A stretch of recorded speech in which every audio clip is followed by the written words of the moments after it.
The most important scientific breakthrough of our lives is about to be confirmed or debunked. It could happen any day now, and as an investor, missing out on this opportunity is simply not an option. A room temperature, ambient pressure, superconducting material would quite literally change the world as we know it. I mean, that's not an exaggeration. Everything that humans have ever invented that uses electricity is going to be improved. Your iPhone could be a quantum computer with a battery that lasts for days. Your Tesla will charge faster and drive longer and maybe even hover. A group of South Korean researchers say they figured it all out. They have created a material called LK-99 that is superconducting at room temperature and ambient pressure. Of course, there's controversy about whether any of it is actually real. It's never been done before. A couple years ago, there were researchers who claimed to have achieved room temperature superconductivity, but their claims were debunked and their paper was withdrawn. This new research paper has not yet been peer-reviewed. Nobody's been able to recreate the results yet. Right now, labs around the world are cooking up batches of lead, copper, and phosphorus in a race to see if anyone can recreate this South Korean result. And if they can, we might be seeing a tweet or an X from somebody who does. That could happen at any moment. I'm not a scientist, but if this is real, we do see the biggest shift in technology as we know it. I think that it's going to be the biggest investment opportunity of my lifetime. There are stocks that are going to blow up, and there are going to be stocks that implode today on Dumb Money. We're revealing our LK-99 superconductor trade of a lifetime. This is Dumb Money Live. Hey there, Dave here along with Chris and Jordan. We are Dumb Money. Welcome to Dumb Money Live. Use your LK-99 superpowers right now to superconduct the like button. I think 99 LKs should do it. All right, that was a real stretch. Chris, Jordan, all of the gurus who just changed their social profiles last month from blockchain expert to AI experts just overnight became superconductivity gurus. I'm not going to pretend I understand how any of this works. I'm just here to make sure my stock portfolio is prepared. That's what today's show is all about. But Chris, you posted yesterday on the app formerly known as Twitter that you haven't slept in the last 6 days and are now basically a condensed matter physicist. So let's start there.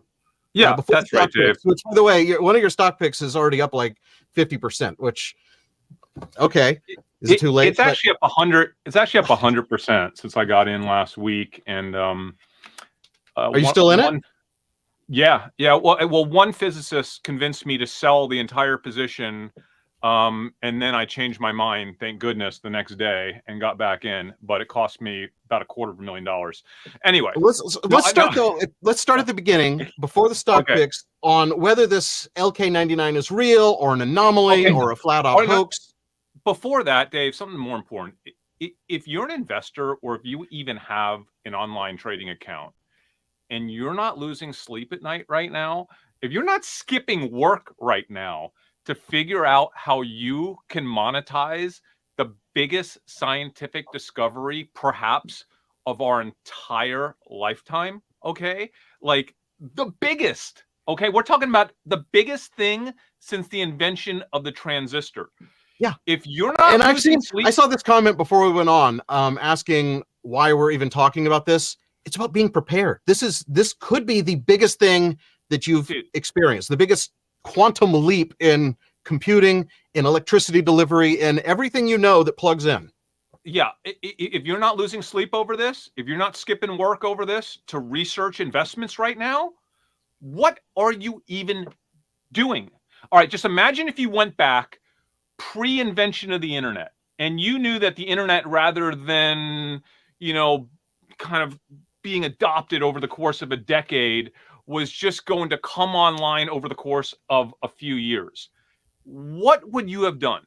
Would you have not taken a week off of work and thought deeply about where you could be putting your money, how you should be changing your life? What are the opportunities? I mean, honestly, that's where we are right now. It's Chris, not. I asked ChatGPT how this compares as far as technological breakthroughs in history, and it compared it to fire 1.5 million years ago, the wheel, writing, paper, the telescope, and this new superconducting ambient temperature and pressure. But that's not a joke. And like I said, like, Prior to last week, I will admit my entire scientific intelligence was exclusively sourced from watching episodes of The Big Bang Theory. Okay, but that has changed. The second that I saw this news break about a week ago, all I have done was study this subject matter. All I have done was research every line of content that has been spoken by any physicist anywhere in the world, positively or negatively, about this subject matter. All I have done is try to educate myself on what the hell a superconductor is operating at room temp and ambient pressure, and what the resulting effect would be on our lives, on industries, on commercialization, on governments, on military, on technology, on electrification, on every single industry sector in the world. And if you're not doing that, what the hell are you doing right now? Like, I just want to know, as an investor, what are you doing? If you're a hedge fund, okay, and you did not send one of your staff members to South Korea on Thursday or Friday to walk into that lab like a kid did. I watched a video of a kid walking into the lab and having a conversation with one of the chief scientists. If you're a hedge fund and you're not doing that, and I say that because I know they have not been doing that, which is disgraceful. It's a reason why we've been so successful. It's because we're not freaking lazy on this channel. Like, if I wanted to fly to South Korea to see what the hell was going, I just want to size up the people, size up the situation. Because I'm kind of surprised you haven't flown to South Korea yet, because I did family on Twitter Spaces last night at 1:30 a.m. our time, and it was just you were on for hours because I was there too. And the night before, I was on with Jordan for hours on that same call. And the thing is, if I didn't have to pick my kids up from summer camp this weekend, I would have been in South Korea. I would have been in South Korea. I promise you. But here's the thing, There's guys. still time. It's not, well, I think that's past, because it's not about whether it's a 5% chance or a 50% chance. We are talking about a speculative trading strategy that will change based on the day, based on the hour. You have to have a prepared mind. You have to know that if more evidence gets released over the next day to week that increases the odds from, let's call it 30 to 40%, where the betting markets have it right now, to 70 to 90%, you have to be prepared that you are going to throw money into this stock and that stock and that stock. Maybe you take a small position today. Maybe you take a bigger position once we get validation from a top world lab. And by the way, Dave, it looks like we have received replication just in the last 12 hours from Jordan. Is it 2 different Chinese labs? One with a video that I saw have. Yeah, so I mean, look, and so we can get into if it's real or not. I still don't think anybody knows. I think we need a lot more testing. I don't think anybody's actually reproduced any of the superconducting aspects of this material yet. It's all been some of the levitation and diamagnetism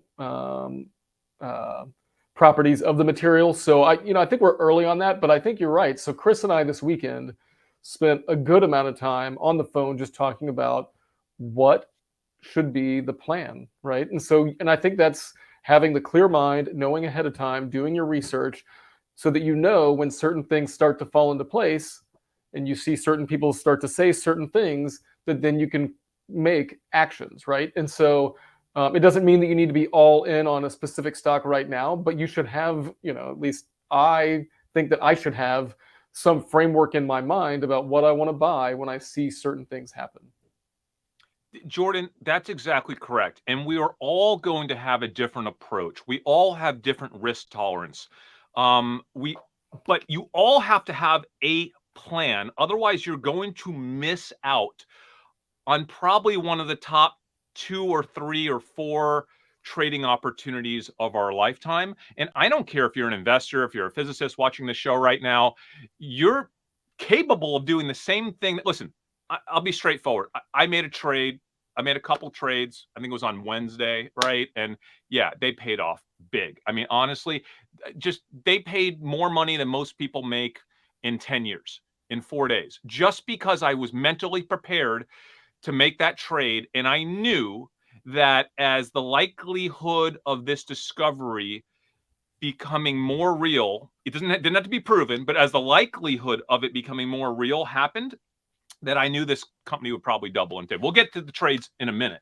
But before we get to the trades, I think it's really important for us to talk about this. You know, we're social arb traders. For those of y'all that are new to our channel, because I know there are some new people here, our entire methodology is based on identifying change in the world quickly, whether it's cultural shifts, shifts in consumer behavior, shifts in technology, shifts in politics, and connecting the dots to opportunities in either the public or private market where we can, for companies that would benefit or be harmed by that change, right? That's it. That's the entire concept of social arb trading.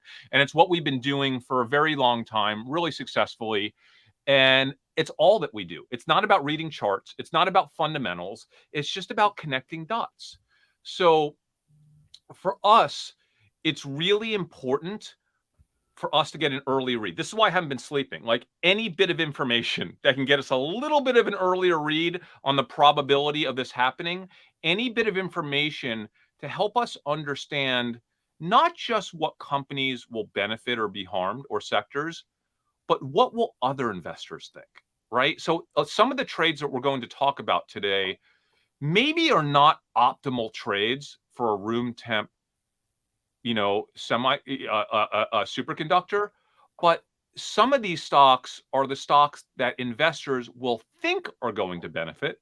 So they might be the companies to run first, even though we don't actually believe those to be the primary beneficiaries. We're still going to invest in them because other people are going to invest in them. And then we'll probably exit once people dive deeper into the research and figure out, you know what, these are going to be the real beneficiaries.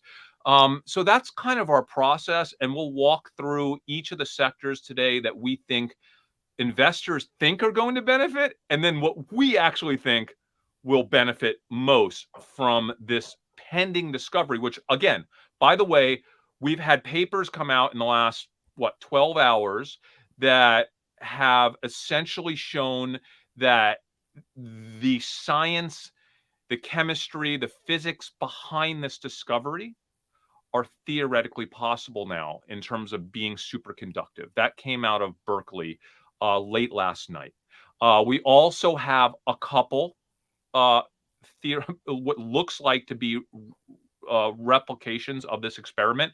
I think in the next few days to the next week or more, we will have one or more of the top labs in the world come out and announce, either with or in conjunction with the people behind this discovery, that they have observed and tested sample material from the initial discovery. We know that's in progress, and that it, yes, is definitely superconductive, or maybe we're looking at this wrong, and everyone that thinks it's superconductive, including the people who discovered the substance, actually made a mistake. So and you're expecting to see these results kind of first on Twitter X, right? You're kind of watching that in real time. I've been keeping an eye on the Wikipedia page, which seems to be updated like by the minute here. Yeah, but that's old information. I mean, you can't track. But by the time it makes there, it is. It's curated, moderated, reviewed, and then posted. So let me just say this: if you guys go to my Twitter, which is at Chris Camillo, and you look at the last 20 people that I started following, those are the people that I would recommend following, right? Those are the people who have, I really think, been kind of on the bleeding edge of not just sharing, collaborating, just having quality discussion around what is happening. And it's just like the last 15 or 20 people that I followed. I don't follow many people on Twitter at Chris Camillo. That might be a good place for people to start. But let's just start with the fact that this is close to happening. We're days away. I think that Wall Street is really far behind on this. I actually, Jordan, we talked about this. I can't believe how few investors in our circle. I mean, honestly, guys, I've talked to some really big investors and they didn't even know this was happening. It's like mind blowing how far back Wall Street is in terms of trading this. And that I think is going to change over the next few days.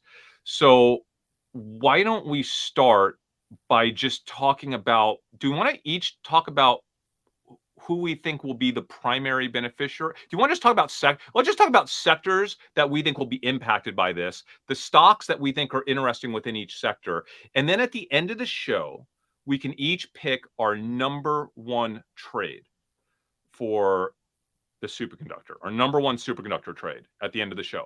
But I think we need to go over each category first, right, guys? Yeah. I think that's a great Jordan, way to approach it. Jordan, why don't you start? Because Jordan is the most conservative out of the three of us, and he's a pick and shovel guy.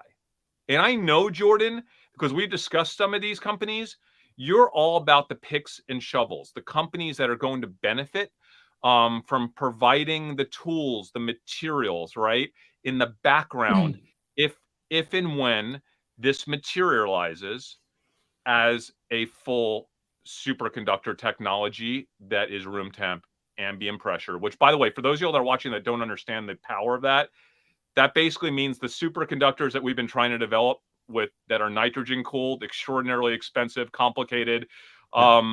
You'll be able to do that at room temp. So it just opens up so many opportunities in so many industry sectors. Because Because so if you want to get to like the basics of that, right? So like Yeah. the very first superconductors that were discovered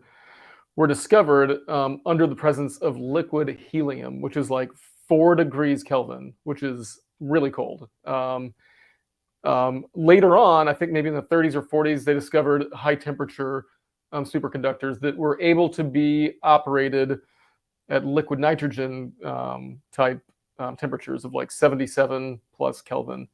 And so for, which is more feasible, but you still have to have, to use these things in an industrial capacity, you have to have basically cryogenics on board that are going to pump coolant over these materials to make them have the types of attributes that you want them to have, right? And so to be able to do them at ambient pressure and room temperature opens up the application, and it lowers the cost of utilizing some of these types of materials to get the properties that you want to.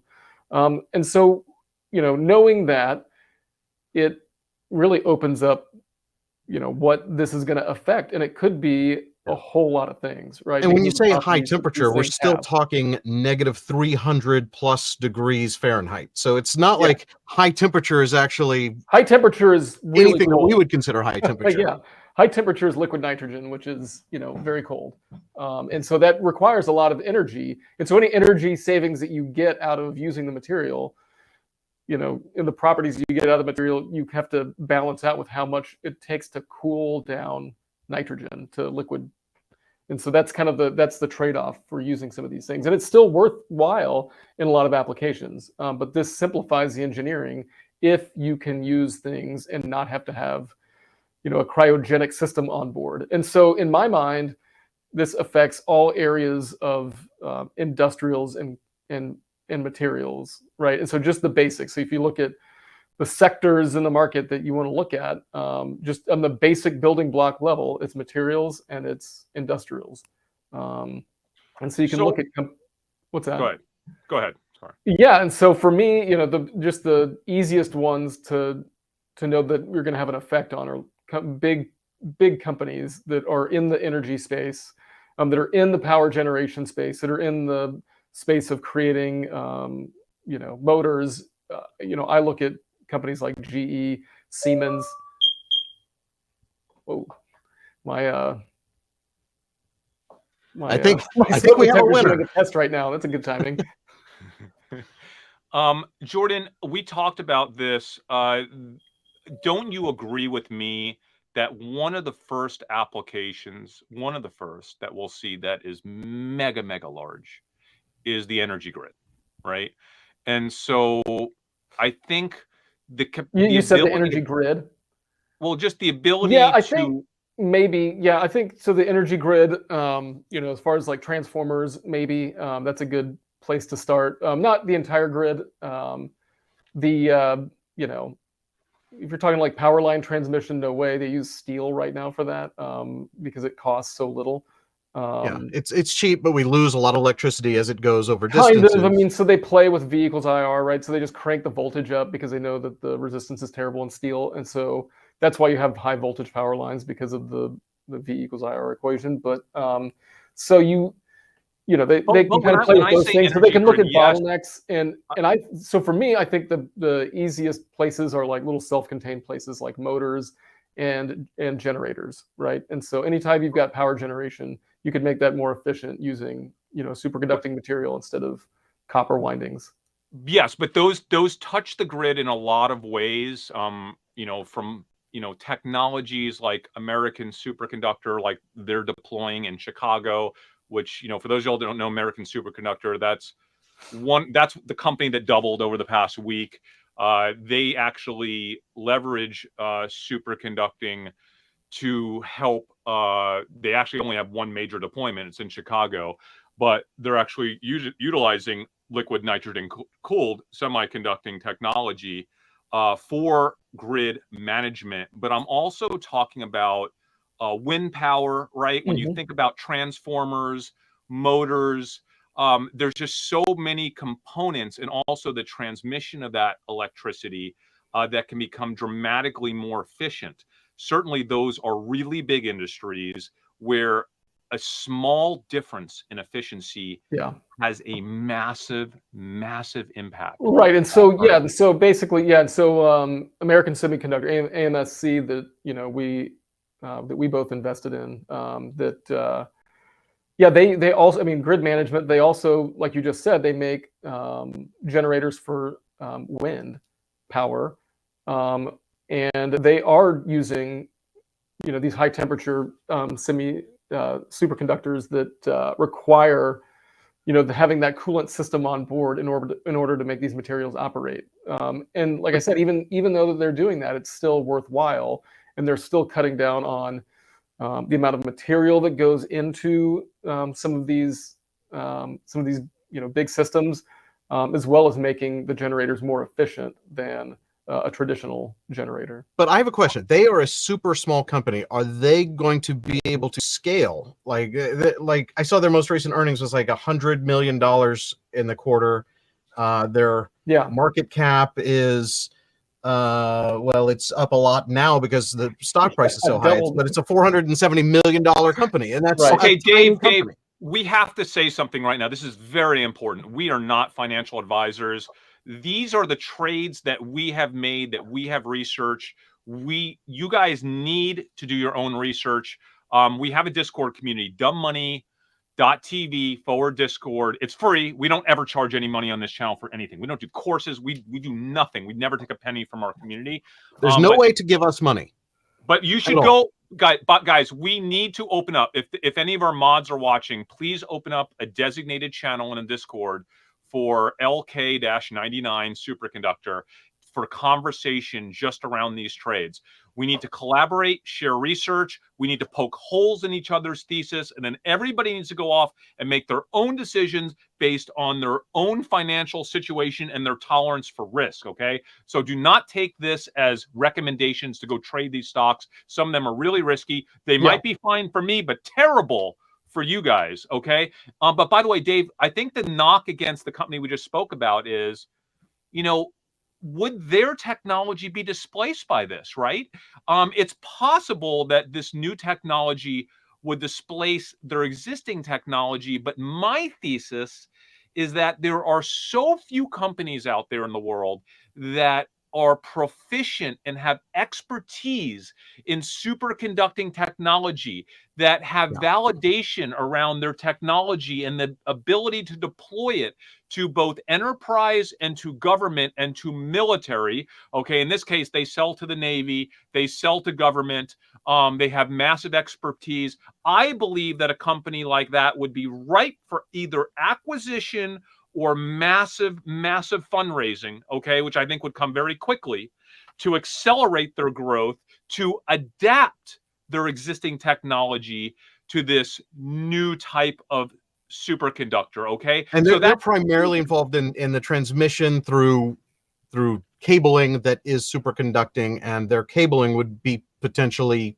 cheaper and more efficient and not require the cooling that it does today, right? it's more about the entire need and demand and market for this type of technology to grow exponentially, and them being one of only a small handful of companies that's already in that world that can get moving right away. So you think about, okay, to me, the thing they have going for them is two things. They're already doing it, Right. and they have a name that if you type superconductor into a search for stocks, it's the only one that comes up. And so that wasn't enough for me to get in, but I sure wish I had.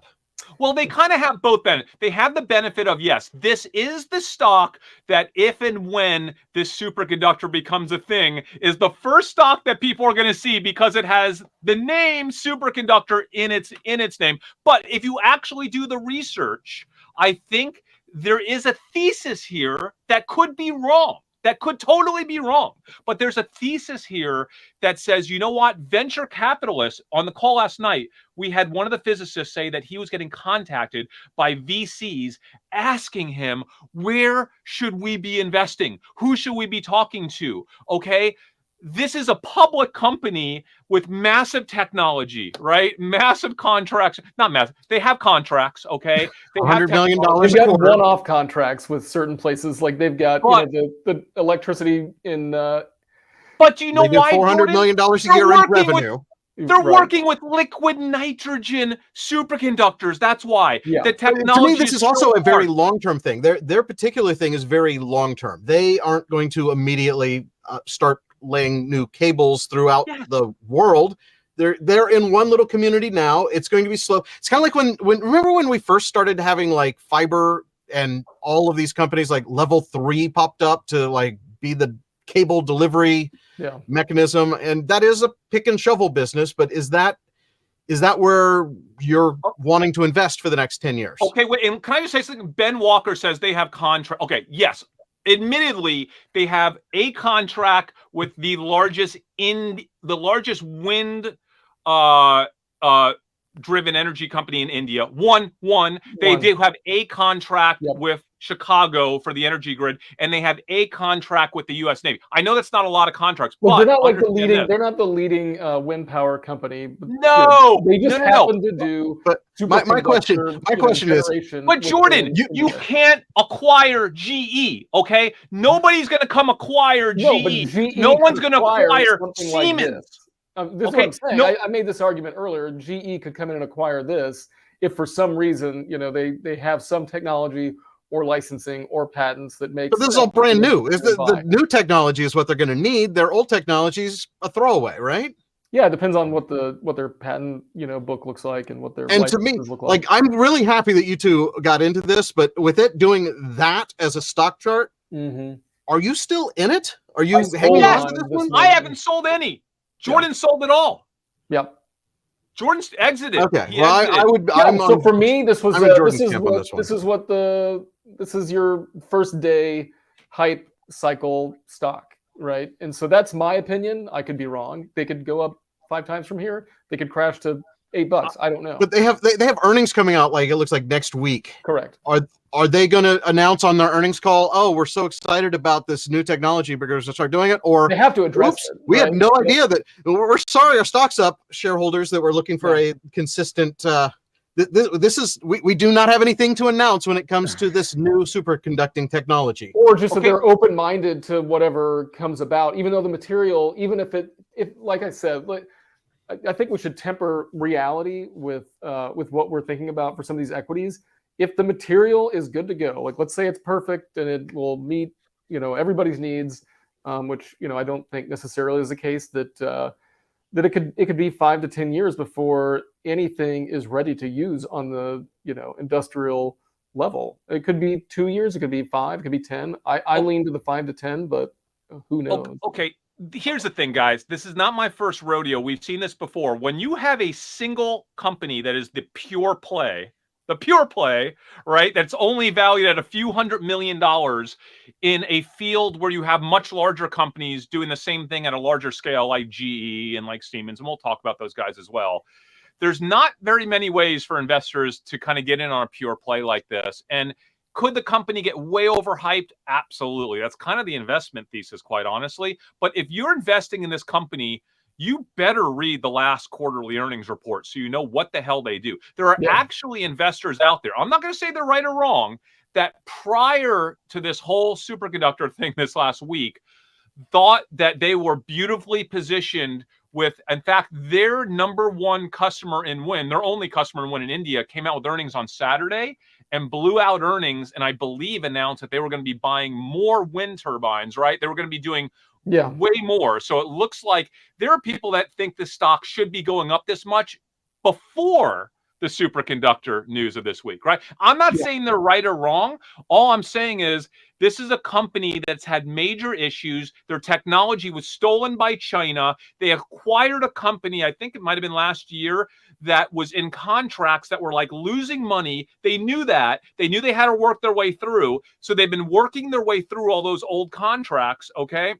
They came out in the last earnings call and said that they're almost done working through those contracts. They are going to be way lower on the cash burn going forward.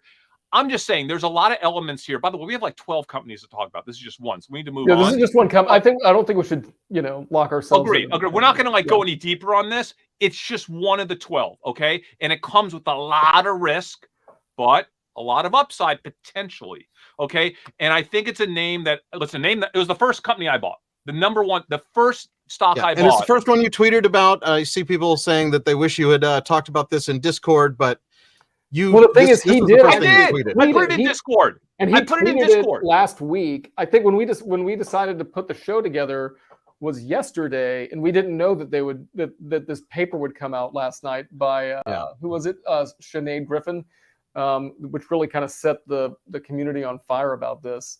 But guy, and Jordan, by the way, like anyone investing in this company at this range has to be prepared to lose a lot of money, or maybe make a lot of money. I mean, like this is not a stock you just pour, unless you're crazy like me. You don't leave an insane amount of. Now, I might sell today. How much? I had a small amount in it, so I might start to exit part because I'm like, I've made so much money on it. Like it's getting so big, my position, that I might need to sell part of it off because it's like it's getting so big.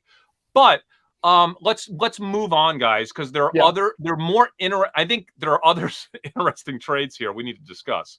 What do you got? Speaking of wires, because you mentioned wire, Dave, can we talk about wires? Because I saw someone, it might have been a physicist on Twitter, who someone had asked, like, what would you invest in? And the answer was wires. Because, and Jordan, you could speak to this a little bit. A lot of this has to do with taking this superconductive material and processing it into like ribbons. From what I understand, I could be wrong about this, but from what I understand, as far as the way that they work with these materials, is that if you want to use something like this for electric transmission, that if you want that zero resistivity across a long distance, that you to make a wire with with one of these high temperature superconducting materials, you basically have like a series of hollow tubes, some of which the tubes are made out of like that film, they call it, which is a superconducting material, but they're transporting liquid nitrogen back and forth through these tubes, back and forth, the cold one way, the hot the other, to cool off this material to the level where it gives you some of these attributes that are desirable for whatever you're trying to do. And so that sounds like a really expensive material, right? Because it's not just the superconductor that is making up the wire. It is all sorts of other materials that are transmitting and bringing back this liquid nitrogen, right? And so I think if you get this at room temperature, you come up with a lot less expensive material to actually transmit electricity across. So let me just see if I can guess. You haven't told me which stock you're going to do, but I know your methodology of the obvious answer is going to be the right answer. Is it ticker symbol WIRE, WIRE? That's Boom. one. Wire. Yeah, I mean, All that's right? just, So it's almost like, how dumb is dumb money? It's like, okay, we want to invest in Wire. Is there a company with the ticker symbol Wire? Perfect. okay, so I'm not going to go in deep on Encore Wire because I haven't done my full research on Encore Wire, but I do know this. They're one of the larger companies in the wire space, right? So on one hand, you need to mine the copper. You need to mine the lead. By the way, we didn't say this earlier. One of the most exciting things about this discovery, if it pans out fully, is that the materials used are plentiful. Copper, and I mean, copper's tougher than lead, but like lead is plentiful and you can get copper. Now, you still needs to be processed into ribbons and wires and whatever material they are going to need to utilize this in superconductors. But Wire is a company that does that. But there's another company that does that in a very specialized way for superconductors. And it's one of my favorite places. Jordan, I think you like them I've as still well. got it. This one I probably won't let go of. Even I will say this company I will not let go, even if this LK-99 turns out to not be it, because I feel like there is such a need for this material, for a material like this, that this is going to spark a bunch of scientific research, and we're going to find it. That's what I feel like about this next company. What is it? Now I need to buy more of it. What is it? I don't know. That's how I feel. I could be wrong. I thought I bought it this morning. I don't see it in my portfolio. What is it? Dude, what is going on here? Hold on. What? I'm going to be really pissed off because I'm going to talk about it when I don't. You don't even own it. I own it. I've got a starter position. I can tell you I don't own it. Tell me what the stock is. It's Bruker. It's the stock is, and I'm literally putting an order to buy it because I thought I had purchased it this morning and I didn't. Yeah. Dude, it's Bruker. Okay. So I want to read this to you guys. Dude, I can't. Ameritrade sometimes is just so damn frustrating. God, I hate this. I hate this. Okay. Anyway, so I don't even own that much of it now. But here's the thing. I want to read this off about Bruker. I sent you guys this note. So Bruker, amongst many other things that I'll let Jordan speak to because he can speak more intelligently than I can. But Bruker produces high-grade NBTI wires for applications in medical, scientific, and industrial engineering. We're one of the world's pioneering superconductor companies and a principal supplier to scientific projects deploying superconductors. Since 1962, we have built up a track record of uncompromising product quality and deliver. And before Jordan talks more about it, I'm going to buy more. But Jordan, can you tell us what else these guys do?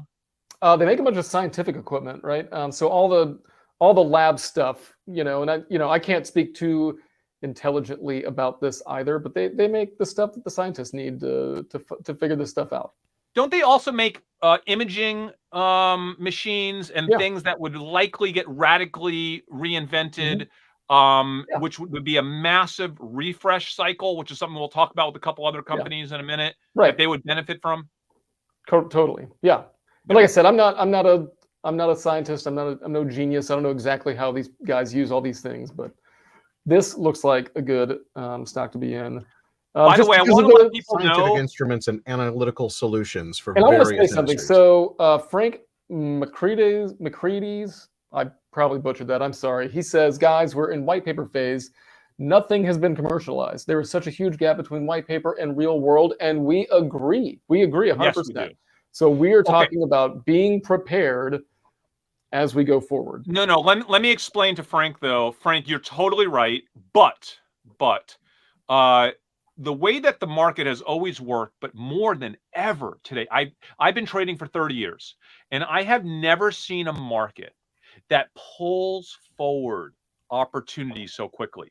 Meaning when I was trading 20 years ago, the market would look at what's going to happen at a company the next year or two. Now, the market will look at how the world is going to change from something and who's going to benefit 10 years from now, and will literally trade 80% of that value in that company instantaneously. So even though some of the things we're talking about, again, assuming that this superconductor is fully validated, right, and commercialized.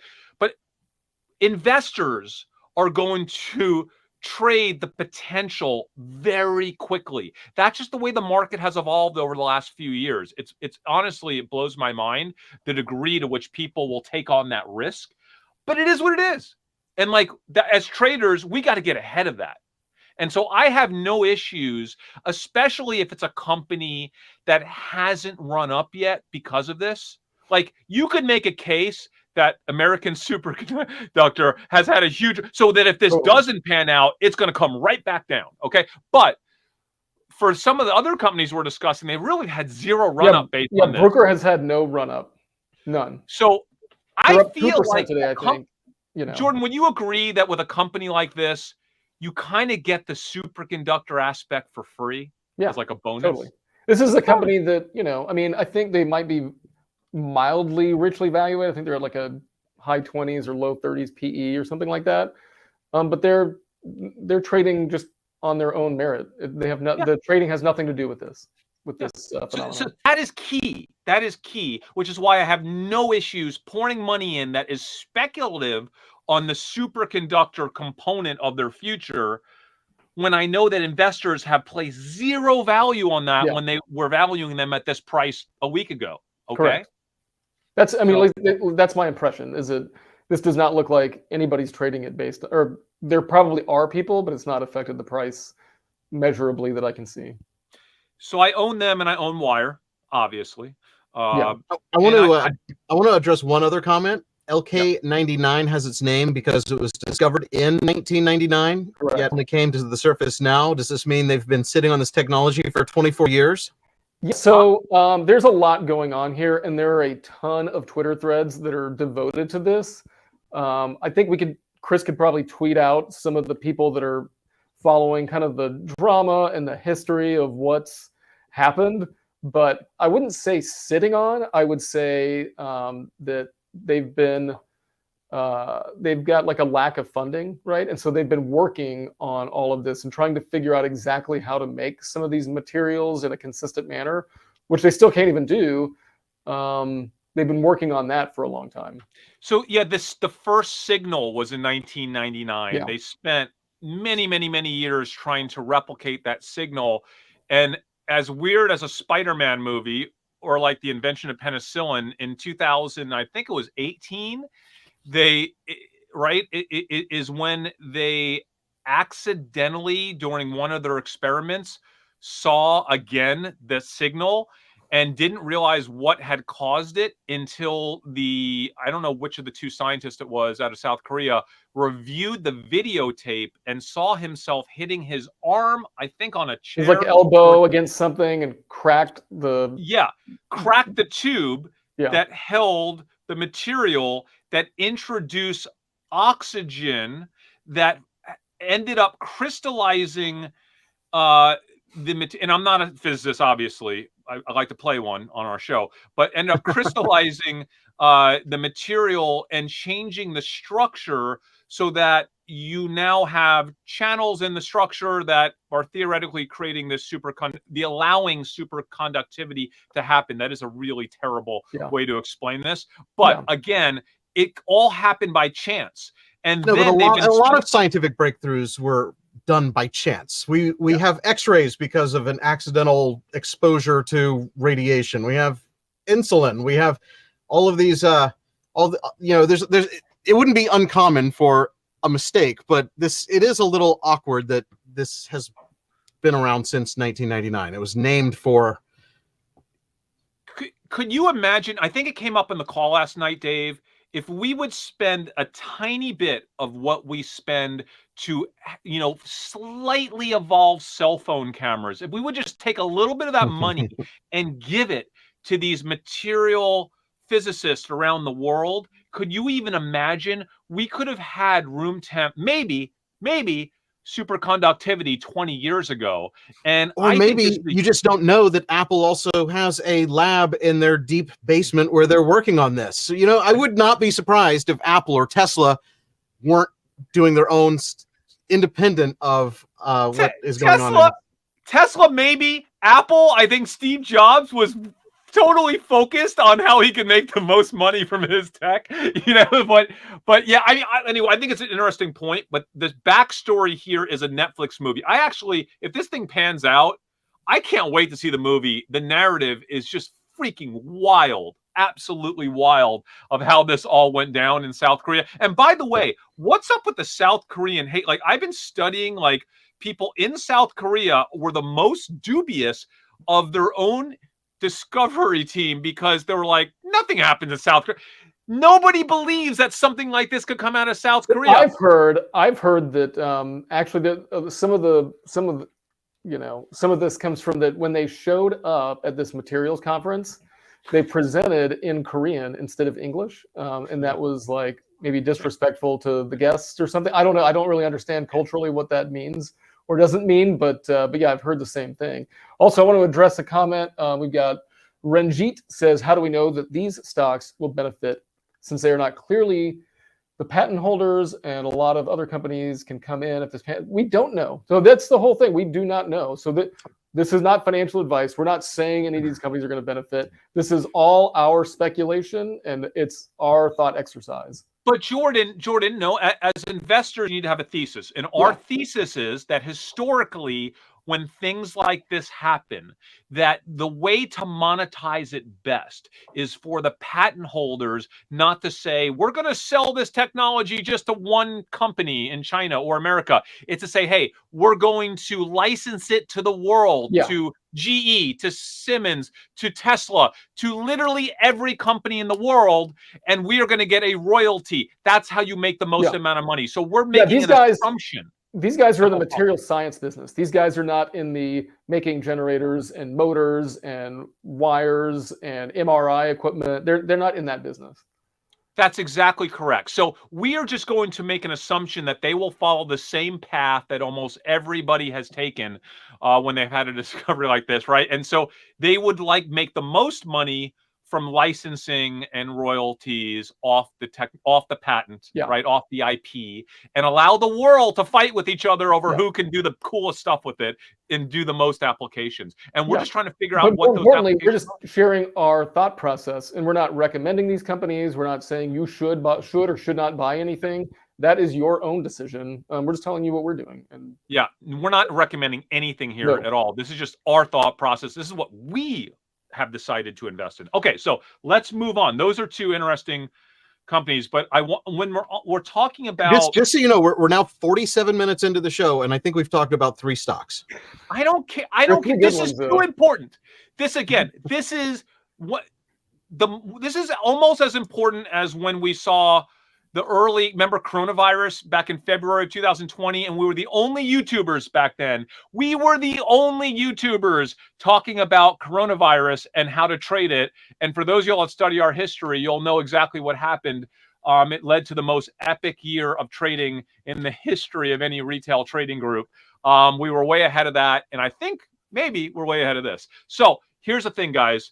And for those of you watching at home, I will try to just because I keep seeing comments on like, what's the ticker? What's the stock? So far, these are the ones we've talked about. Can we talk about copper for a second? Because obviously you have 2 primary source, materials that go into this. One of them's lead. Hard to monetize lead, I think, but copper. Copper is, a commodity that is in limited supply. Okay, meaning like we can't just get unlimited amounts of copper with our existing mining infrastructure. And so I don't know enough about this, but I want to bring it up because it's something that I would like the community to research further and debate. Is this a potential big win for the copper mining industry? And if it is, you could invest in copper mining companies or just mining companies in general. It's not like or I decided to invest in COPX, which is a copper mining ETF. That way I don't take on the risk of an individual mining company, and I just get the benefit from the sector itself. I don't have an answer there, guys. I don't know. I heard on the call last night, by the way, that existing semiconductors that are based upon nitrogen cooled ribbons that they can order them in thousands of kilometers of ribbon. So that kind of makes me think that the source material might be needed in bulk for a revolutionary type of technology like this. If you're going to apply it. Look, so if you think about the way, and we talked about this a little bit earlier, but if you're making like a generator or if you're making an electric motor, these things work on windings per phase, right? And so the windings, I mean, you could end up with, hundreds of windings per phase. And so, those lengths of wire add up. And I'm, if I understand correctly, I would think that, at least the design using a superconductor would be similar to that of, a motor or a generator using copper windings. So yeah, I mean, you use a ton of copper in a motor, more than you would think of, just because of the amount of windings that they've got to produce to capture that magnetic field that's moving around. So I had to own it. I bought it. Yeah. I bought CopX. Yeah, so there's a couple ways you could play this. There's the Copper Miners CopX, or CPER, which is the I think it's like the managed futures ETF. So just the trades probably closely to the price of copper futures. By the way, I need to say the trades we're talking about right now are a little bit boring, but we're going to have some super weird, exciting ones before we end this episode that I think could be wild. Okay, so just stick with us. We'll get to those. Dave, you have any thoughts on copper? Like, I don't have any thoughts on copper. All right, so we'll move on, but that's part of my superconductor portfolio. But my only thought on copper is, if I'm going to invest in copper, it's going to be through an ETF and not trying to find the one copper company that's going to beat the other copper companies. Yeah, that's a page out of my playbook. The lazy way of investing. I am not up until 3 in the morning like Chris every night. Four these days. So Justin Bowman actually says, I feel like these copper conductors will likely cannibalize some of the existing copper market. That might be true. So I think that's a decent way to look at it. Yeah, I don't know for sure, but I think it's worth a look. I'm not currently investing in copper, so that's not. So guys, I do want to talk about, oh my gosh, so much. Can we talk about the defense sector for a second? Because so Mike, hold on. Mike says, how does copper benefit? So part of the formulation of this material utilizes copper. And so it's basically copper and lead. Several elements, but the two main ones are copper and lead.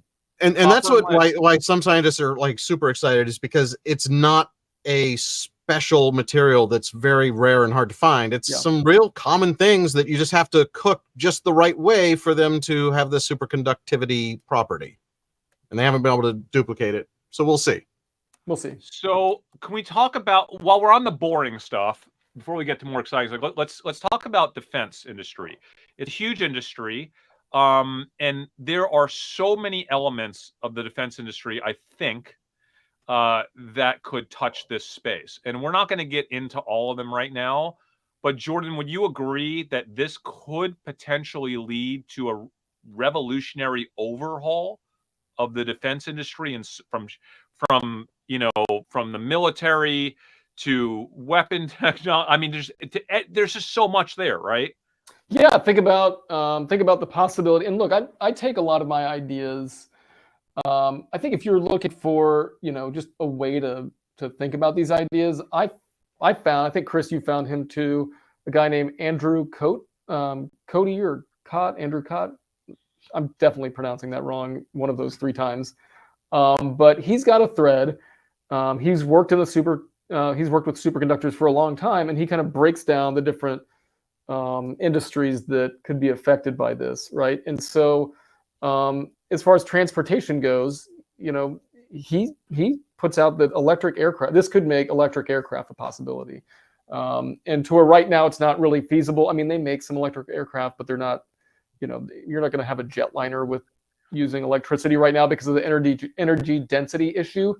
But you could possibly do it with a superconductor. And so yeah, I mean, you could think, what if you overhauled the entire United States Air Force and Navy with using electricity instead of jet propulsion? So Jordan, the most exciting part of this trade, I think, is, imagine this. Okay, guys, let me just paint a picture. Superconductivity becomes a reality. Could you even imagine the government arms race Yeah. to leverage this. We're not talking about Who raising has capital. Who has the budget to just like replace everything on a whim? Oh, The I mean, people could who have unlimited money. dude, could you even imagine the overhaul, like the race to adopt this technology in so many different ways for military uses, for defense uses? I can't even wrap my head around that. So there's no way that I'm not going to play the defense industry on this. It has to be part of my superconductor portfolio. So I didn't know which to buy. So here's what I did. Dave, you'll like this story. I got into like a back and forth fight with ChatGPT and with Bard. And I basically I was like, tell me exactly which of the defense stocks would benefit most if a superconductor at room temp ambient pressure was developed today. And it didn't want to tell me, because like there's so many. I was like, you better tell me right now. And tell me why. It said, well, if I'm forced to pick, and it picked Lockheed Martin, and I forgot why, but it told me why, and I wish I would have clipped why. Yeah. I don't want to get into another 20-minute argument with artificial intelligence, but it picked it, and then I had to move on to my next investment, so I bought Lockheed Martin and I moved on. But I find myself arguing with Bard all the time. Bard seems to love to give me just fake information that I know at a glance is fake, and then I say, "Are you sure about that?" And they go, "Oh no, I made a mistake. I'm in training mode right now, but thank you, and here's the real answer."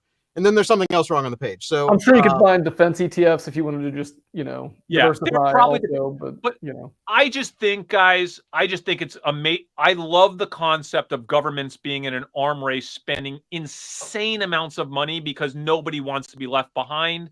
I think this is the type of thing where politics are not going to come into play because nobody wants their country to be behind with a revolutionary technology like this.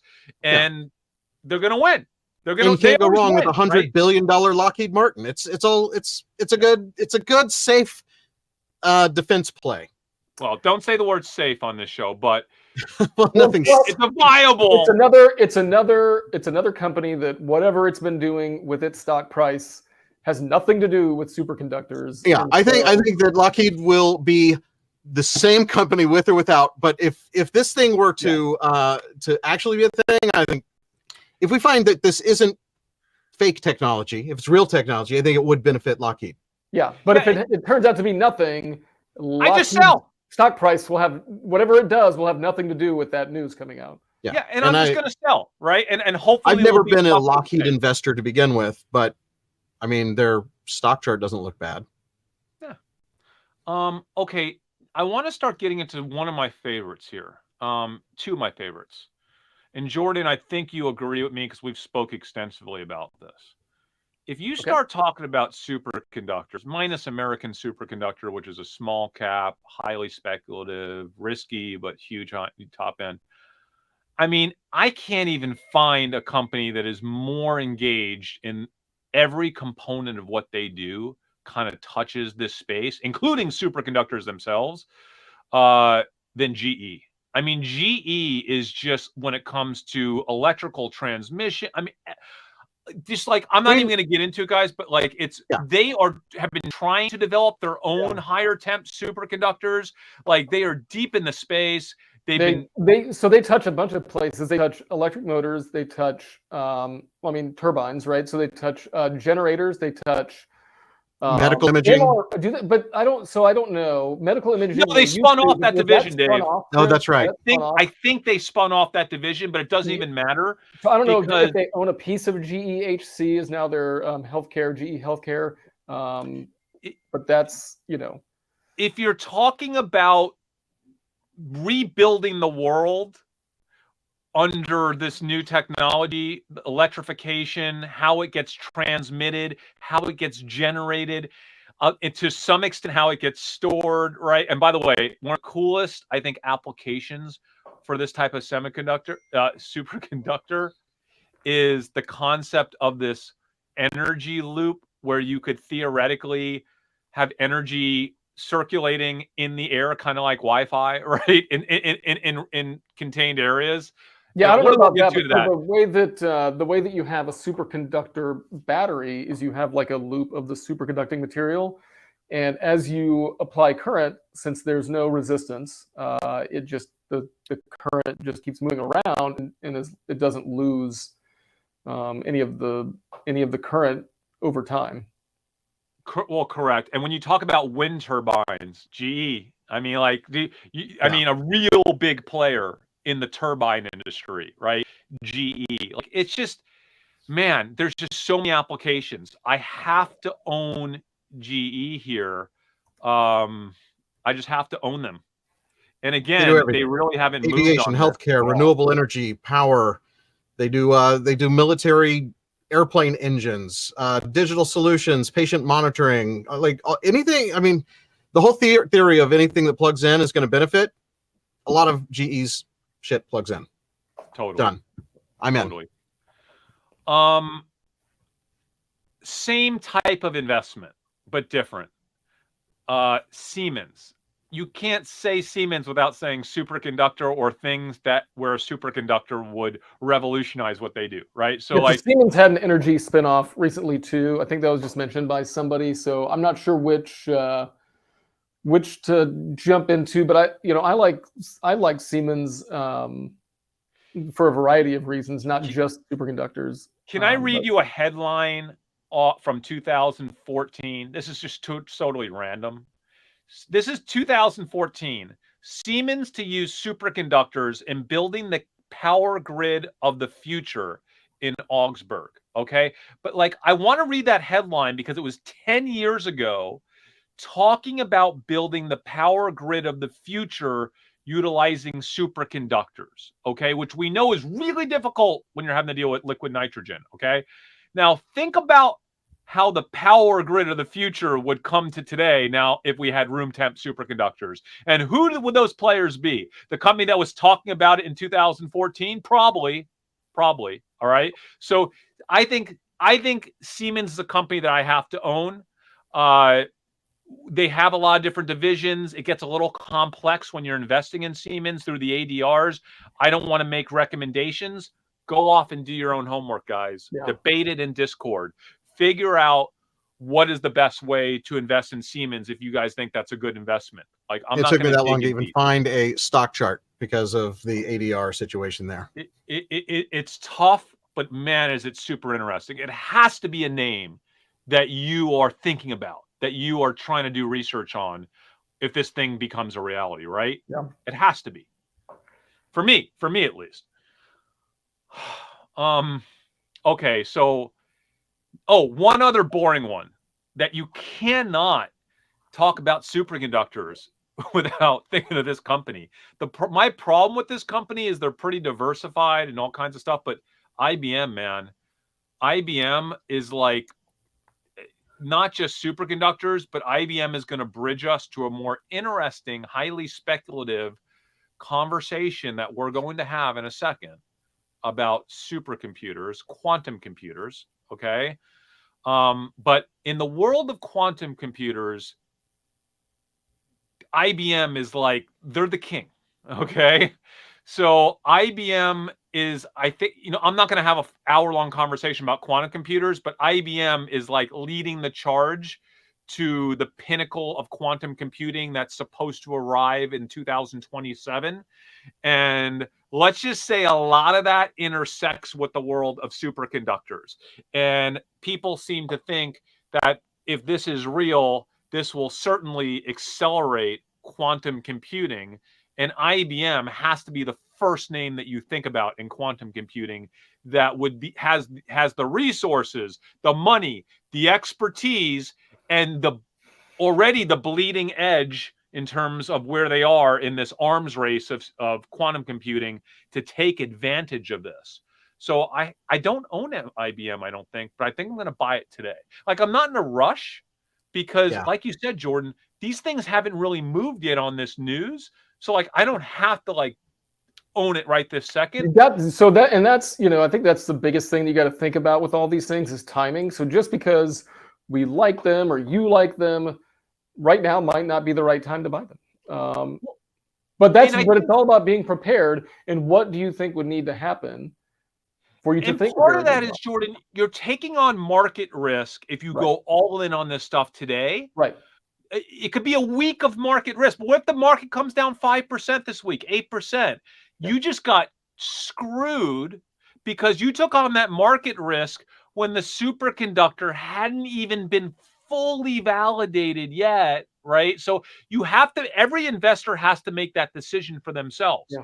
Do I need to buy IBM and GE and Siemens Well, if we look at, today, so if we look or at what Lockheed? happened overnight, so we had a catalyst that drove the price of AMSC up, and that was this paper that came out last night that talked about computer modeling of the crystal structure of this, of this LK-99 molecule. Or, do you know what's going to drive up the price of GE and Siemens and IBM and Lockheed Martin on the superconductor? If and when it's fully confirmed and you have the hedge funds, the institutions are now looking to deploy billions of dollars in this space, they can't do They that. can't buy in American- AMSC. right. No, They But can't they can do it. buy GE. They can buy They IBM. can buy they can- GE. yeah. this is how they're going to, my thesis is obviously this is how they're going to do it. They're going to buy Wire, perhaps.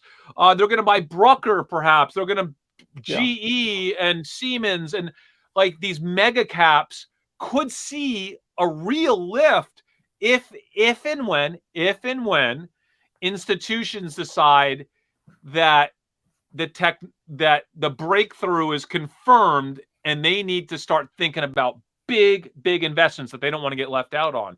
That's where it gets exciting. So for me, I'm like, which do I want to be in? How much money do I want to deploy? And the second the really big news, the second that MIT comes out, the second that the US comes out and says, hey, this is totally legit. This is super exciting. We think it can be commercial, whatever happens, whatever that paper looks like, that maybe is when I start to go all in on some of the mega caps. Well, the good news about the mega caps also, you don't have to worry about that running 100% overnight, right? So that's going to happen over the course, because these people can't deploy everything, after hours. It takes weeks for them to put together a position in some of these bigger cap companies. And so you have time once those things happen. Exactly correct. So speaking of quantum computing, oh boy, here we go. There's a thesis that this will radically accelerate quantum computing.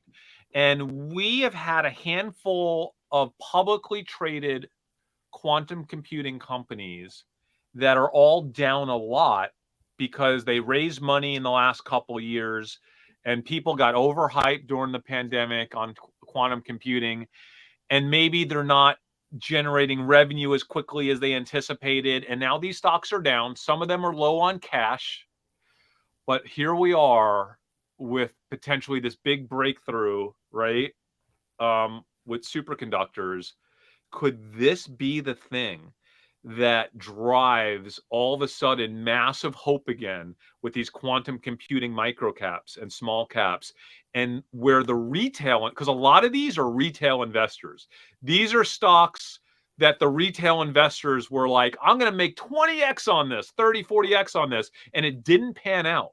But now that we have the superconductor, are the retail investors or the meme investors, right?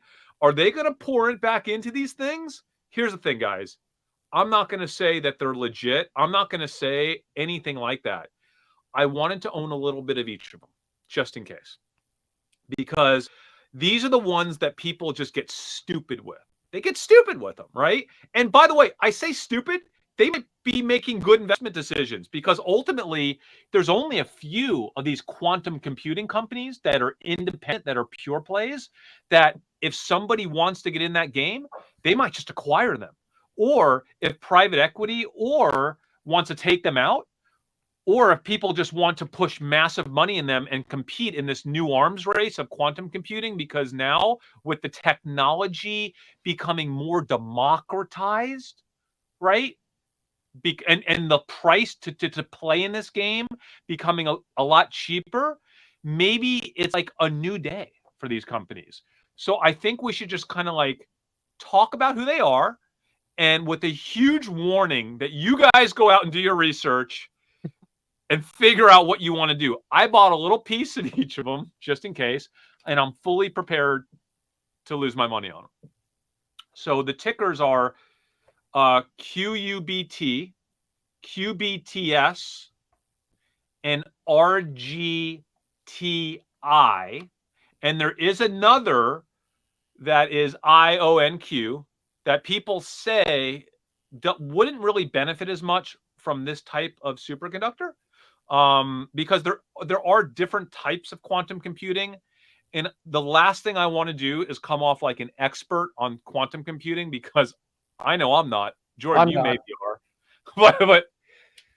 But I just know that these are the types of stocks that retail investors get really excited about if you give them a reason to get excited about it. And I had to own some of each of them. Yeah. So I do. I own all I'll tell you, I don't own any of them, and I do not plan to buy any of them. But that's my decision. How about IBM? Would you own IBM? I could see myself buying IBM for sure. Okay. Yeah. Okay. But I'm not going to play. Some of these are micro caps. I'm not like, that's not. By the way, we haven't gotten to the mother of all superconducting investments. Okay. And I know, and I'm leaving the mother of all superconducting investments for Dave to announce first, because I know it's Dave's number one. It might actually be my number one. Okay. And I think you guys are going to love it. There is one thing that would happen, and I would actually buy it too. We'll save you for last. We'll save you for last. Because, Dave, what do you think is the mother of all superconductor trades? There's only one stock to own in my portfolio. This microphone doesn't even work.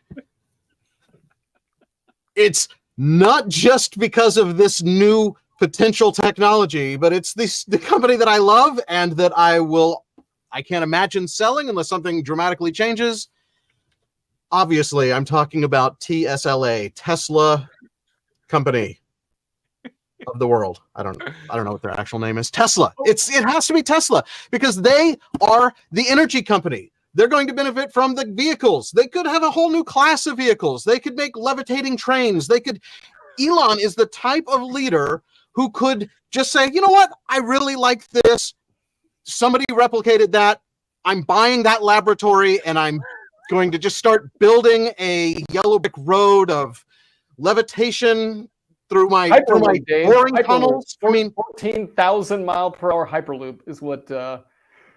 Yes. Yeah, guys. What was the quote from LA to New York? You could do it like 20 minutes. Yeah. It's theoretical, but in a vacuum and a superconductor, you could get from New York to LA. I mean, can your body even handle those G-forces? I don't even know. That to me sounds insane. But if there's a company to do it, it's going to be Tesla. Okay. There's one thing that would make me buy it, and that is the chief Xer coming out and pumping it. Yeah. Okay. All right. Let me get to that, George. Let me get to that. Okay. So here's the thesis. The mother thesis for superconductors. Okay. Yeah. For this whole superconductor discovery, because as social arb traders, we need to run scenarios, and I've been running this scenario in my head since I can't believe it took us this long to even talk about it. I'm moving that to the front of the list just for my own peace of mind. Okay. So I've been running the scenario through my head from the very first second last week that I heard about this superconductor, the discovery of our lifetime. So why has Elon been quiet on this? I'll tell you why Elon has been quiet on this. Elon is preparing the biggest announcement he's ever made. He is actually thinking about this, strategizing on this, because this will enable Elon to do everything he's always wanted to do. First of all, we know that to do things that are really special with superconductors, you need to have money, right? You need to have money. You need to have manufacturing capacity. You need to have distribution. You need the ability to move quickly, to do radical things. Nobody can do anything like Elon can. I think Elon will have the capacity at Tesla to raise massive financing. I mean, I'm talking about, I think he could raise tens of billions of dollars specifically to chase integration of superconductivity into every one of Tesla's businesses, and businesses that they never even dreamed of getting into until now. Yep. I think this is going to be could be one of the biggest things to ever happen to Tesla. I don't think there's anybody in this world that can get people, that can get investors more excited about superconductivity than Elon. And I think he knows it. And I think he's not going to waste that on just a few random tweets when it's not even proven out yet. It goes he's going to come out with a plan. It's right in line with everything they're already doing. Right. It just makes everything they're doing more efficient, faster, better, cheaper, all the things. At some point in time, if this materializes, Elon is going to come out and share his thoughts. And I think they could be really big. Okay. And I think they could get investors unbelievably excited. And I think it could lead to Tesla just doing things that we never would have imagined. And I think the world is prepared to price that into Tesla stock in lightning speed. So I bought Tesla call options today. Did you? Yes, well, how long term? Like this? Do you think it's really like an announcement's going to happen in the next week, and then Elon's going to tweet something or X something, and then it's like I don't know, the stock doubles? No, it's a month at a time. I bought options for August, and if it doesn't happen between now and August, I'll buy more options for September. Listen, nothing's a guarantee in this world. There is no such thing as a lock or a sure thing, especially when it comes to investing, especially when it comes to Elon. But I am willing to take that risk reward that Elon's not going to get left out of the superconductor. Elon's not going to get left out of the discovery of his lifetime. Are you freaking kidding me? Hell no. Of course not. Of Hell course no. not. And you know who's not going to get left out of that? Me. I'm not getting left out of that. Hell no. Listen, I was a little bit slow to ride the Tesla train back 6 years ago, whenever it was, right? 5-6 years ago.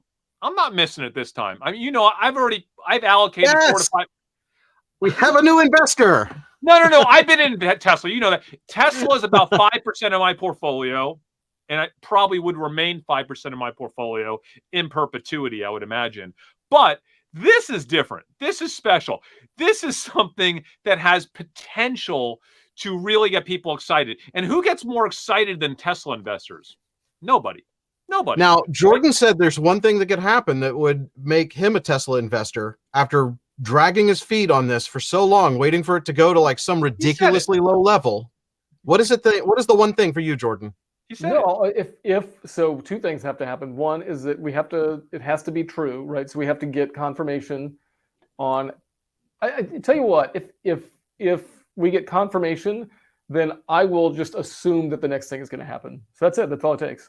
But the next thing is Elon coming out with the big. I think that's a lock. If it's true, I think there's a very high probability that Elon figures out some way to integrate that into the business and makes an announcement. Dude, I have mine too. We're doing shots over at my house. Fine, and we'll still have a full bottle of that at my house for the next time that something crazy happens with Tesla. Done, man. Done. Yeah. Oh, okay. Yeah, I mean, listen, we're not calling out every single investment. People are calling out Palantir. Palantir is a company that I just never really got into. I have nothing against them. I think I don't know. I'm not going to comment on Palantir. There are obvious trades here that we missed. And that's the whole point of the show, guys. Like, we're just 3 people. And I've only spent 60 hours researching these trades over the past 5-6 days. I'm sure there's trades that we're missing. And I would encourage everyone watching this show So one, hopefully subscribe, because we're going to have lots of shows on superconductivity. I can guarantee you that, and how to make money off it if this thing materializes. But also to get in the Dumb Money Discord, dumbmoney.tv/Discord, and poke holes in everything that we said today. Honestly, talk crap about me. Literally tell us where we're wrong and tell us what we missed. And guys, you don't get opportunities like this every day. And not that it's a guarantee, but if this materializes over the next few days to few weeks, we need to figure out where the biggest opportunities are. And as a collaborative community, help each other, because that's what this is all about. We've always been one of the only financial YouTube channels to not take any money from its community. You know, we don't do any of that stuff. We benefit from having you guys help us the same way that I hope we're benefiting you by just sharing some of our ideas and our research on this topic. And I hope today was fruitful, if we did nothing else but kind of get your mind stirring around what could be. But again, you have to do your own homework, but don't do it in isolation. Do it within our community and share it, guys. Please share everything that you know. If we have physicists that are watching today, if we have chemists, if we have people that are way smarter than us, I know you guys are sharing your opinions on science, blogs and on science communities and various places on the internet. Why don't you kind of help us think about how this could impact companies that are investable? Like, let's make some money together and do great things with those profits. That's always been our mission, is investing, doing big things, and then we have money to deploy to make the world a better place. So that's it. By the way, I would recommend, we have our Twitter profiles for all three of us at dumbmoney.tv. You can see who I'm following. You can see who Jordan's following, who's Dave's following. Like, I would follow those people in the last week. Anyone we started following in the last 5 days is probably someone we're following for, real-time knowledge into this space. Put it in a. I will create a group. Those, I don't know what they call them on X anymore. They have those channels where you can subscribe to other people's channels. I'll create a list. It's a list, I think they call it. I don't know. I'll make a list. Yes. I did. Wait, Dave, we did talk. Yeah, you included all the quantum computer companies. Okay. Well, I ran out of space on my scroll there. Oh, but yes. Wait, we forgot to talk about the short. Oh, there is one big short. I don't know. It's like I said, it's just something to talk about. I want to get Jordan's opinion on this, because this is something that Jordan has talked about liking and being long. Yeah. So what happens? Do you change your mind? And first of all, what is it? Is it too presumptive to think that this discovery could meaningfully reduce the amount of energy that fossil fuels and energy that we need in the world? I mean, would XLE, which is the ETF for energy, would that theoretically be a short? I don't know. It's possible, I'm not right? shorting.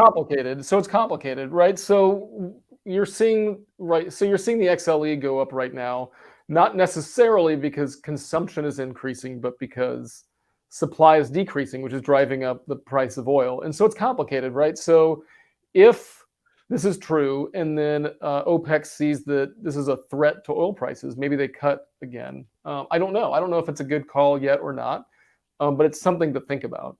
I think long term, it's not going to be great for oil companies, but I think in the short term, OPEC could do something, or you could have minor issues, but because this is going to take a long time to work its way through the system, also.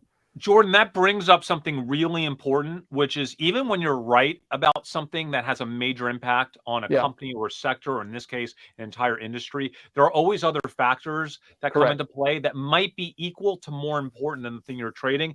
If you're watching the show today and for the first time, you haven't seen us the last 3, 4, 5 years, you want to understand how to be a social arb trader. I wrote a book in 2011 called Laughing at Wall Street. Jack Schwager wrote a book called Unknown Market Wizards a couple of years ago, and featured the 5 best equity traders of the past 10 years that were off Wall Street. I just happened to be one of those 5 traders. So there's a whole chapter about social arb trading in Jack Schwager's Unknown Market Wizards, about me and social arb trading and how I do this and the process you have to go through when you find information early that connects the dots to a trading opportunity, what you need to look out for and how you go through that process. So if you want to dig in deeper, we obviously have lots of old videos on the Dumb Money Live channel as well as the Dumb Money channel that kind of, if you go way back to the very earliest videos on Dumb Money Live, you'll see some really cool videos where we talk about the process of being a social arb trader and how you go from A to Z. Or you can read Laughing at Wall Street. You can read Unknown Market Wizards, the chapter at least on social arb trading, which you'll find. And I hope that a lot of y'all join the community, even if you're a scientist, if you're a physicist, like join the community. Like, why would you not become an investor? It's insane. By the way, who knew about this first? Who really? I had to spend 60 hours trying to semi-train myself to understand the impact of all of this over the past 60 days. If you're a scientist, you know 100 times more than I do right now. Like, you should have been trading this on Wednesday. You should have been making insane money that I made over the past 4 days, right? Not me, you. So so I'm just saying, like, welcome to the world of investing, or welcome to the world of social arb investing, the best kind of investing. And I hope that you guys stick around, and we'll try to do more episodes as we learn more and we connect the dots and we have higher and higher conviction opportunities that are connected to this amazing discovery. I mean, investing aside, how cool is this? This is like, you could see I didn't sleep last 6 days and look how much energy I have. Like, this is energizing because this, the world is so negative right now. It's like there's so many problems. It's overheating. We're running out of energy, all this stuff. Like, I truly do believe that humanity has always figured out how to solve these problems. And I hope that this could be one more instance where out of the blue, here we are, a couple guys out of 3 guys out of South Korea, because they worked their butts off for 25 years, just doing experiment after experiment after experiment. And by the way, for every team like this, there's 10,000 teams that never discover anything that deserve just as much prestige, okay? Because it takes tens of thousands to get one of these discoveries. But like, I believe in humanity, and I believe that this is just going to change the world if it is proven out. And I think either way, it's been really interesting to watch. I think, just to give you an idea of how I watch it, I found people that are subject matter experts in this, and I follow them on Twitter. I set alerts, and then I spend literally my entire day trying to get up to date on how this is going, what's going on, what are the latest developments, because I think it's exciting. It is exciting, and it's revolutionary. And I don't stay up until 4 in the morning like Chris, but I follow Chris on Twitter. Do you know who it's not exciting for?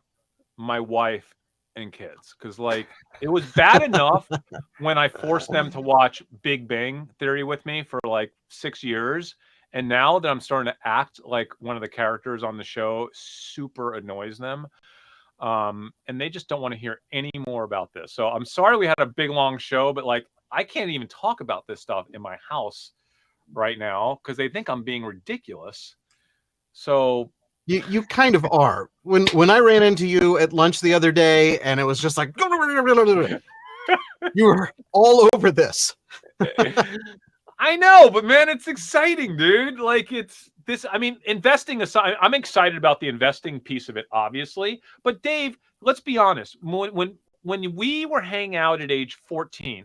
Because me and Dave have been very good friends since age 14. Dave used to talk about flying cars, and I used to think Dave was insane. And honestly, right up until last week, I thought you were insane because you've always talked about your stupid flying cars and how I feel like we were supposed to have them by now because of Back to the Future. I mean, we are way behind the timeline, and I don't know if we're gonna have flying cars.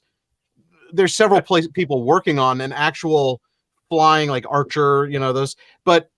What if we had hover cars? I actually kind of like hover cars better. Have hoverboards, Dave, and that's why I don't know why, Chris and I are going back and forth, talking about how Dave's about to get his Back to the Future in real life. And Dave's Yes, it's actually happening. It's all real.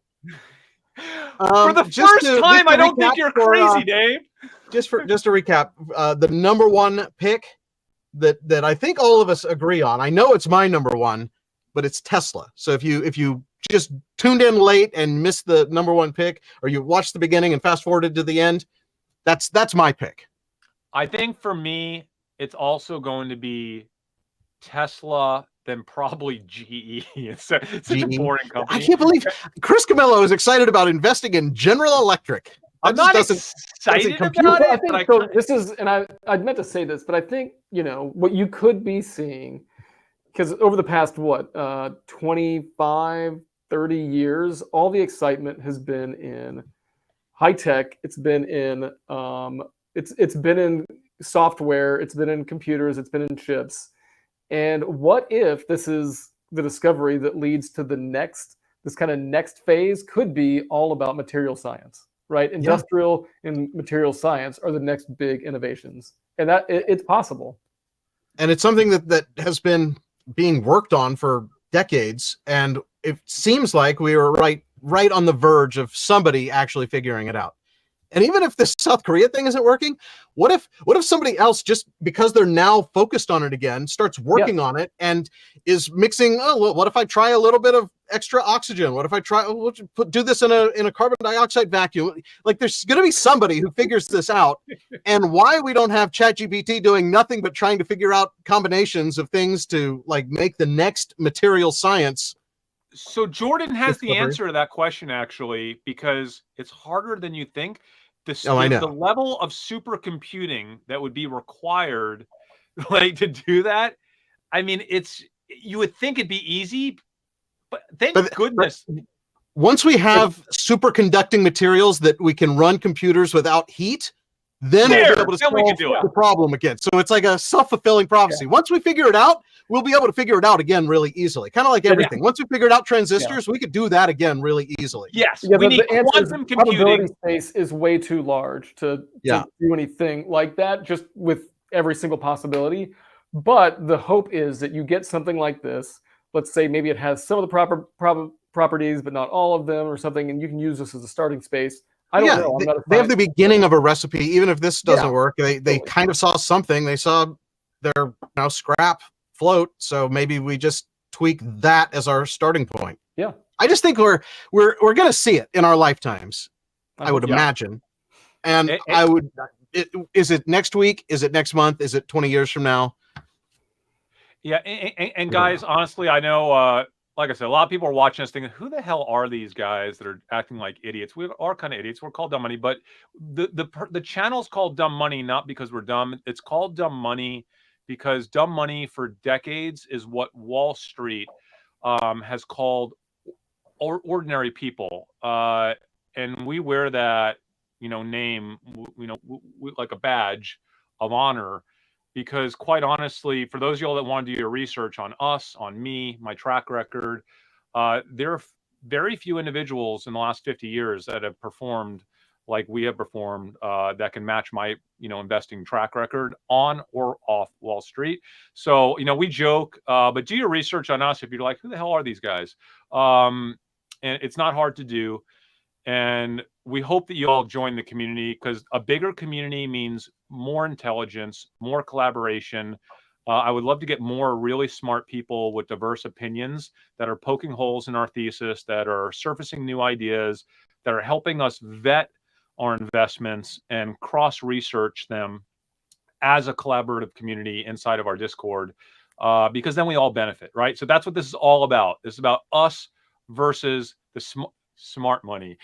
Ironically, the dumb money is well more prepared to move on things quickly. And we actually have, as a community, way more minds, way more intelligence, way more diversity. We have more feet on the ground. We have the capacity to do things that no hedge fund in the world can do, that no investment bank in the world can do. And that's been proven out over our track record. So we really hope that you guys actually stick around and engage and contribute. And hopefully we all win. So that's my last word. It's And if been you awful. are new here, you definitely need to subscribe, because we don't have a regular schedule, because this isn't a job, this is a hobby, and we try to do this at least once a week, sometimes twice, but the only way you know is by subscribing and looking for us in your YouTube feed. We have And a hitting the bell. podcast. Go to Hit the bell. dumbmoney.tv. You'll find all the places you can find us, because we also do this on Twitter Live. We have Twitter replay. It's on Facebook, but YouTube is our main place. So we recommend that you go to YouTube, subscribe, turn on the bell if that still works. I don't know if that's a feature that they've disabled or not, but we want to see you back. If you're here for this topic, trust me, you have to come back, because we talk about a lot of things, trying to find unique investments that nobody else on Wall Street is talking about yet. And this is a great example of it. And by the way, follow the Dumb Money TV. Is it Dumb Money TV or Dumb Money Live on Twitter, Dave? I think it's at Dumb Money TV. If you go to dumbmoney.tv on the interweb, you'll find a link to all of our official places. Awesome. Don't fall for anything that's not official. And if we ever ask you for money, it's not us. It's not us. Okay. They're scammers Fingers- that look just fingers like us. for They take our superconductivity. photos, Replication of superconductivity in the next week, if not sooner. and we will do an emergency live stream regardless. Well. I'm going to be out of town, but we'll figure out a way to do this whenever it happens. So subscribe. You want to hear what we're going to do when it happens, if it happens. All right. We are Dumb Money. Thanks for watching. We'll see you again maybe later this week. Hopefully we'll have an amazing breakthrough, and we'll see you this week.